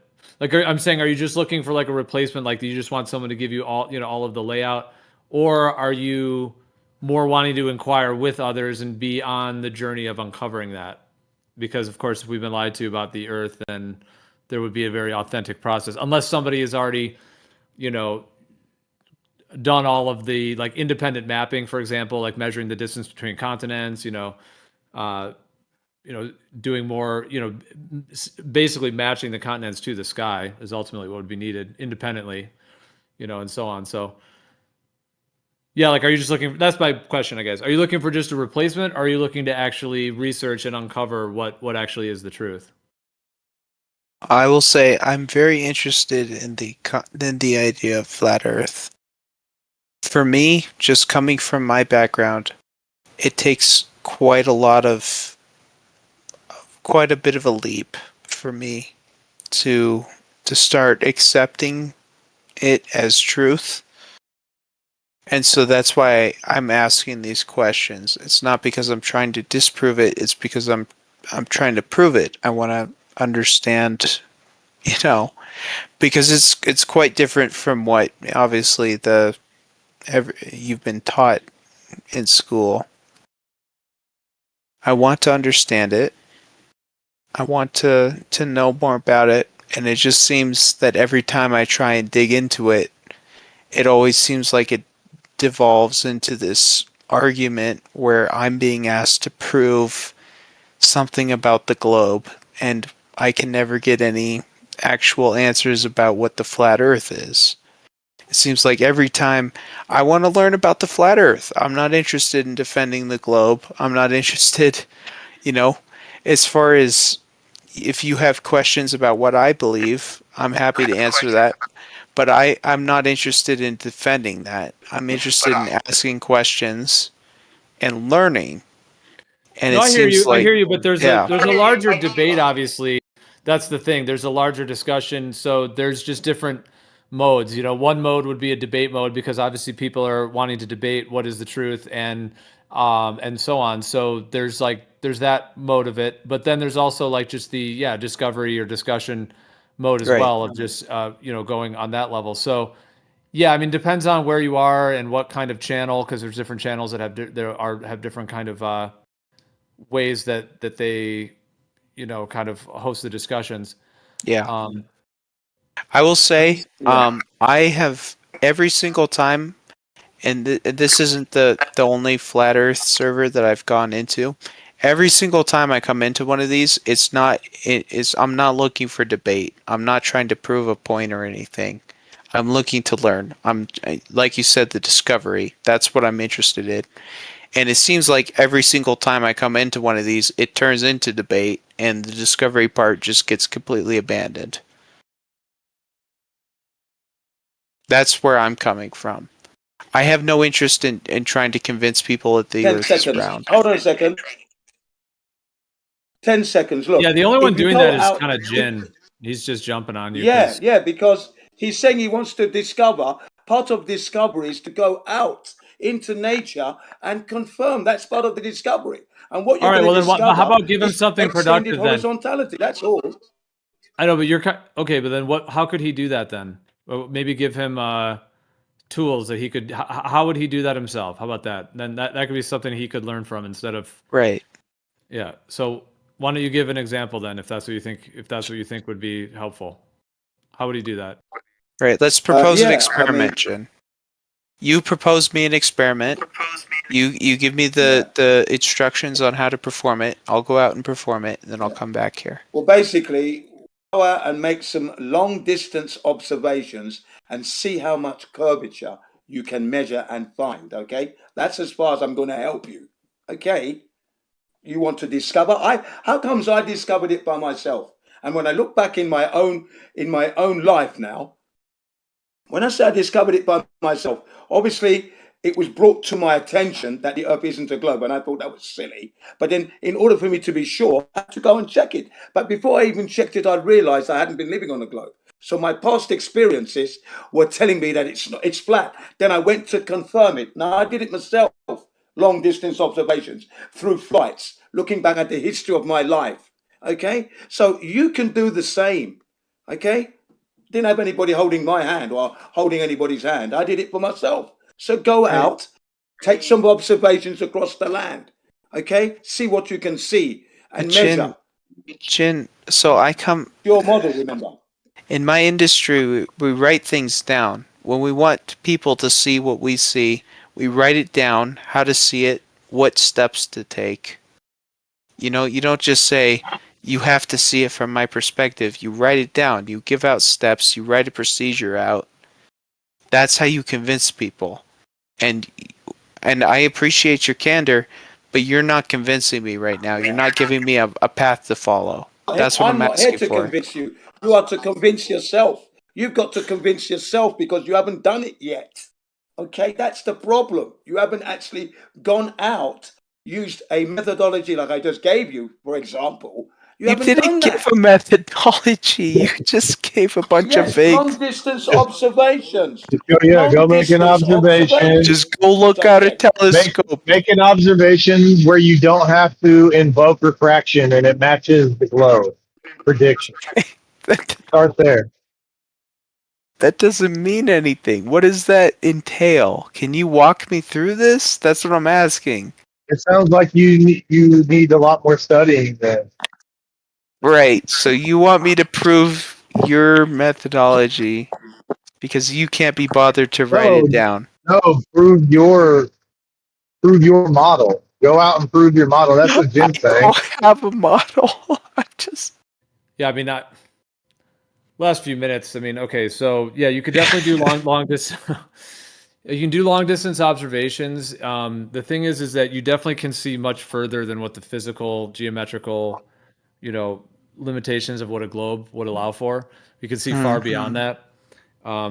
There's many observational points to which essentially the Earth can be viewed as an extended plane, meaning the Earth is extending out in a planar fashion far beyond what the curvature of the Earth would be if it was a globe. So for that even to be happening, so you can prove that to yourself just observationally. The question then goes is how do you interpret that? Because some will say that there are explanations as to how refraction could happen on a globe to make that visible, but many people will say no, that's not substantiated. And I'm sure you've probably, looked into that. So you can do the long distance observations, but it's still not a tangible measurement. Obviously, it's not physical and tangible, but it is looking at, the Earth directly, and right. You can look at Earth directly from lots of different angles. I don't think that the curvature that should be there physically doesn't appear to be there. Meaning the Earth is viewed as an extended plane in many conditions, and there are places where you get that cutoff point. It's either closer or further away. That could be that some people try to describe that that's curvature, but the thing is that cutoff point changes on different days at different times. So it's that's not like the physical curve of the Earth. Depending on the temperature, depending on the humidity, it's not consistent because I won't go into it. It just seems so to me. You understand refraction. So why play dumb earlier when I said go make an observation without invoking refraction? Well, I don't know what that means. Oh. Go observe the planet and don't think about what you see. Fair enough. Another thing you can look into is plane surveying. Yeah. Plane surveying measures planes, but the thing is it's done within like 100 square miles, and within 100 square miles there should be appreciable curvature. It has to be localized. But plane surveying is done within 100 square miles. So that is local, 100 square miles. However, within 100 square miles, you would have significant curvature, depending on how it's laid out. But you could have, depending on this, if it's 100 miles squared, obviously, is it a rectangle? Is it a square? But right, so that's only 10 miles on either side. Yeah, which would be a significant curvature that would have to be accounted for. And plane surveying would have to account for that if it existed. So that's another thing to consider is plane surveying. Okay. I don't know. I've seen. They make a horizontal plane of reference above the ground, and that extends, and it doesn't deviate. Meaning that horizontal plane matches what level is. Meaning level is horizontal. Above the ground.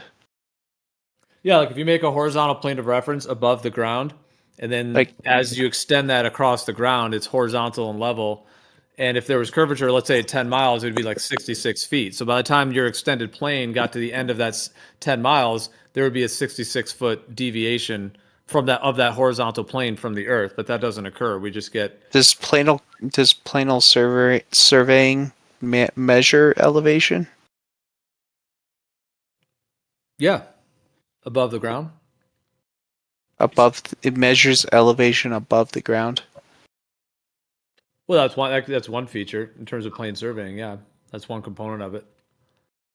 But I'm just saying, if you make a horizontal plane of reference above the ground, and that's what I'm saying, even within 100 square miles, which is what plane surveying is done within, it would have to deviate from that horizontal plane.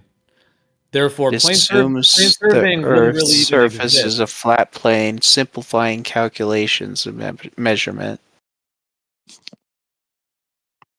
Yeah, they have to say that because within 100 square miles, like everything is done and built with that plane surveying. Within 100 square miles, like every building, every parking lot, etc., is going to fit within that. So basically, everything is built as with the planar geometry. Now you might think, oh, the Earth is so big that it's such a localized region. Sure, that's worth considering.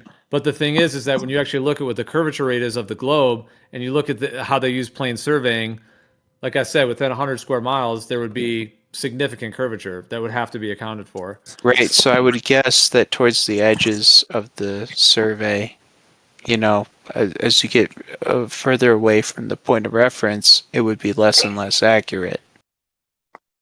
And I'd be curious to see if there's any studies done on the actual accuracy at the fringes of it. Yeah, the 32,000 feet on a globe idea, and you're going around, that airplane's path has to curve. It actually would be less curvature because it'd be a larger, anyways, because you're 32,000 Yeah, feet. but curving in respect to what? The ground, sea level. But everything curves water. in respect to the ground. That Well, thing that's you the tested, claim, but that's not what's measured. WGS 84. That's why I went back to barometric pressure. That's how you measure elevation. It's the same at He any understands. latitude. He understands. Yeah, okay. Maybe I don't understand. You guys both understand. I just don't know why they're pushing it. Yeah, I don't. You guys both understand. Like elevation literally it does not tell the story about what direction the Earth is going. Because in one model, it's relative to the center of the Earth or the surface, mean sea level or whatever. And in the other model, it's literally just, it could be flat or curved, either way. It doesn't. Okay, you guys so we both all know this understand. though. Yeah, So he just everyone wants to understands. We I don't all know why. understand that if you have a stretch of land that's zero elevation on a globe, that has to be curving. We all understand that. Okay, cool. Yeah, everyone understands. It It's sounded not- like he was arguing against us and he didn't understand it. No, it's just you just haven't woken up yet. I'm We're just- fully awake. Okay, well, He's woke, bro. he's woke. All right. Well, I mean, the thing about the surveying is the difference between so there's plane surveying and then there's geodetic surveying. So beyond that 100 square miles is when it transitions into what they call geodetic, which gets into a whole nother discussion of is really based on calculations. Like they use the plane survey data and then they use calculations to then fit their surveys into essentially for property lines and within cities and states and property lines. What they get to those longer distances. So it's like everything that's actually done in practicality is done with plane surveying with no curvature, and then there's that transition where they go to the geodetic, where they claim that they are incorporating curvature over the larger distances. But the thing I'm honing in on is that the plane surveying is actually done in a large enough area that the curvature of the Earth should easily be able to be detected and measured, and it's not. Are you familiar with the Golden Gate Bridge? I am. I've lived in this, and I've drove over that bridge hundreds of times. Yeah. Excellent. So, are you familiar with the fact that the base of the Golden Gate Bridge is actually 2.8 degrees closer together than the peaks of the Golden Gate Bridge? That's done on purpose. It has nothing to do with Earth curve. The amount of Earth curve that would be over the Golden Gate Bridge is incredibly minute to where the angle of they wouldn't even be. They wouldn't even be angled like that. They're angled dramatically on purpose because it's actually how it's earthquake proof. So that even the mainstream admits that has nothing to do with the curve of the Earth. They purposefully angle them for earthquake, the physics of so that it survives an earthquake. No. Well, let's humor me now. So you had, someone had a number earlier, right? It's about load bearing. Right, load bearing. But the fact is that if you were to put them straight up, parallel to the Earth, that they wouldn't be at the proper angle to support the load, right? Sounds like you're trying to debate this now. So you're arguing for the Earth's curving now. No, I'm just saying, hey, it's kind of weird, right? No, it's not weird. Geo just told you why they're angled like that. Okay. It was kind of a non sequitur from the original thing we were talking about surveying, but I guess Okay. bridges are somewhat I do connected. survey. I have never personally surveyed over 100 square miles before, so I can't speak to this. What have you surveyed? I don't know, a couple 100 acres. Isn't it the case that they can survey up to 10 miles without having to think or account for curve? 100 square miles. 100? Oh, well. I heard it was more like 1,000. Game, set, match, I guess. Sorry. Yeah. And you still have to account for it. It's just a matter of what kind of resolution you're working with. They don't account for it. Nope. Geo just told you that they don't account. So it sounds like you're trying to debate us while having this very calm voice saying you're not debating it, but you're making debate. Oh, I'm not debating you. I'm telling you my personal experience. I know you're saying you're not. You're saying you're not. I'm not, guys. I'm not debating you, but you're bringing debate points for the globe in that it's. I'm not debating. We're talking about surveying. I've done surveying professionally before, so I'm bringing that experience to the table. I'm not trying to fucking argue with you, man. Calm down. You keep saying you're not trying to argue and you're not trying to debate it whilst bringing up debate points. It's not a debate, for man. the curvature. You're asking about proof. You're asking about personal evidence, stuff that we've actually done. I'm telling you about that. That's not debate. I don't know. It sounds to me, it seems like he kind of wants just a conversation that the ideas can be brought to the table, but not necessarily like a sword fight is my vibe. Yeah, I don't want to fight with you guys because that never works. It never ends well. It never ends in anything productive. I mean, we're just talking about these different points. It's all good. Yeah. Thank you. Are kind of, yeah. So there is actually another bridge that actually does claim that there's it's like 2 millimeters of separation. Verrazano.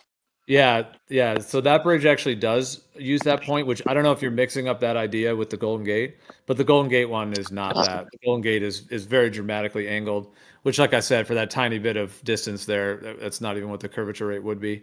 So you agree with that point is not the case, that's not the Earth curve on the Golden Gate? I'll plead no contest.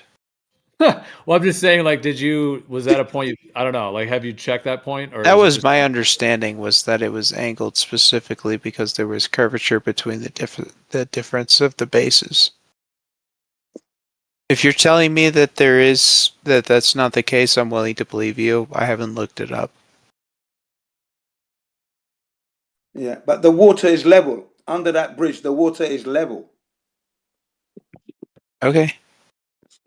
The Golden Gate Bridge is dramatically curved. It's kind of cool, the design of it. Yeah. Here, I'll put suspension bridge. Little bouncy. This is a side shot of just the kind of blueprint. Right. So the length plus X. How much of that X is due to curvature? I don't think that's an accurate diagram though, because I think the eastern pylon is on land. But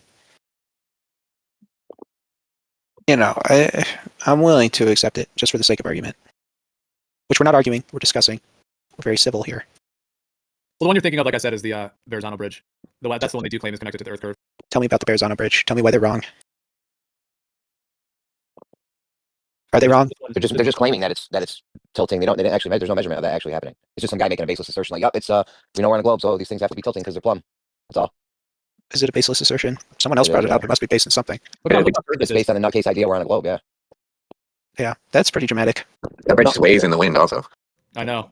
But some of that's due to the taking the tension off the cables under high load. What is it? So no, tell me about the Verrazano Bridge. That one also sways in the wind. Does it? Yeah, these bridges are built with tolerances too. I mean, they have like all these tolerances. So to claim to have a measurement like that, you'd have to pick like a day with no wind. We'd have to make sure there was no expansion from summer or winter with contraction. I don't know. It sounds very scientific all the time. All of a sudden.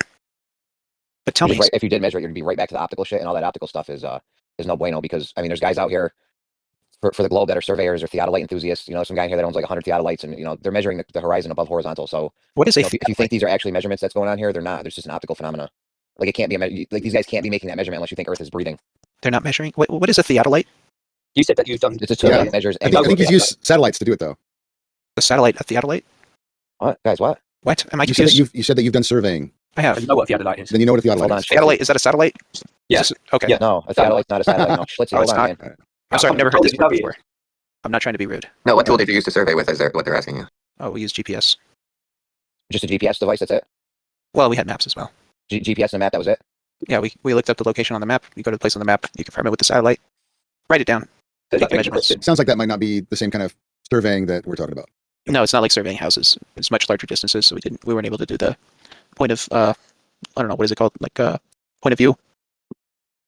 Can't see between the distances. So you do it on a map. You do it on the satellite. Bingo bongo. You're done. Take the biological measurements of the crops. And the readings map up with the maps. They line up with the satellites. Everything corresponds with each other. That's how you know you did it right. Not like surveying people's houses. Yeah, that's not what they were talking about. Well, I'm sorry. That wasn't what they were talking about. They should have communicated it better. I still want to hear about this Verrazano Bridge. Well, I mean, in terms of what they claim, you mean? I mean, essentially, like, it's in their blueprints and they claim it, but it's such an incredibly tiny amount. And as far as I know, like, there's like no verification of it actually being measured to be the case. And like, just the amount of like wind and the amount of like very slight variation that would occur as it is, it's like immeasurable. So it's like a claim that essentially is like not verified or actually confirmed to my awareness. But I mean, I haven't tried confirming it myself or anything. But I'm aware of just the information that's out there on it, and it's just not very strongly substantiated. Like, even if somebody was debating for the globe and really wanted to try to use it, it's a pretty weak point. It's got kind of a little flash to it if people don't really kind of know more about it, but on the surface, because it kind of looks the calculations that they claim, obviously they just assert Earth curve and assume it. So, but it's just not very well substantiated. So it just kind of gets torn apart pretty quickly in any type of debate scenario over the years when it gets brought up. Oh, well, I do find it interesting that it was you guys who brought it up. No, I mentioned it. You had mentioned the Golden Gate, and then right. You mentioned that one, the Verrazano. Yeah, definitely. Obviously, flimsy evidence. Yeah, I mean, the thing about the 100 square miles with plane surveying is that they don't account for the Earth curve. So that's the thing, So like over these bridges, now there is like some discussions of the longer bridges whether they incorporate Earth curve or not. But even if you're doing like a massive bridge, like let's say you're doing even a railroad, like a railway, if you're doing like sections, planar sections, then you also are not even incorporating Earth curve. Now the geodetic surveyors would be using calculations to claim that they are. But that ultimately, like I said, is how it's fit into property lines. And on the actual practical level, everything is done with planar geometry.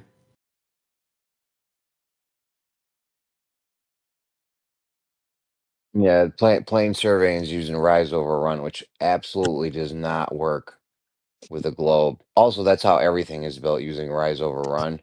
I mean, we all know horizontals aren't. Hold on, Schlitzy, you're hot micing. We all know that horizontals don't.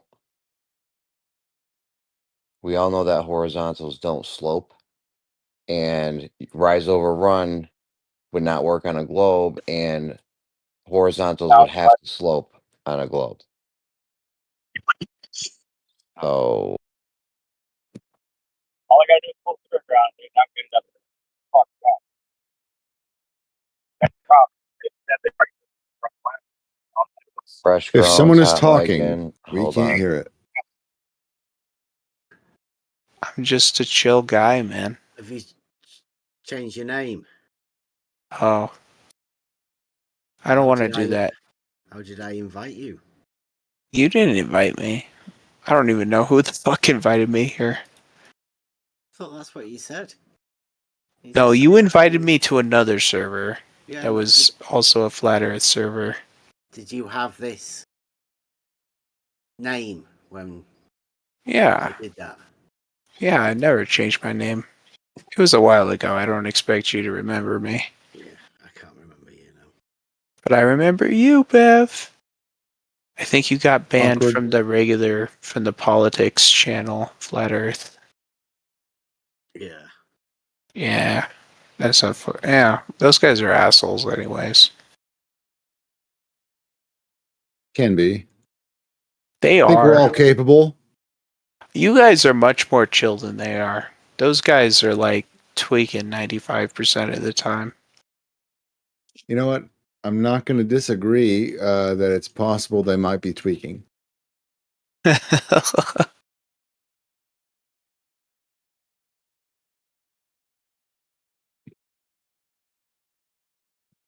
It is possible. Well, I do have to go off for the night. Yeah, man. Take care of yourself. Come back soon. Yeah. Have better questions next time. I'll try. I appreciate you guys. You guys are very chill. Cool, man. Catch you later. Adios, amigo.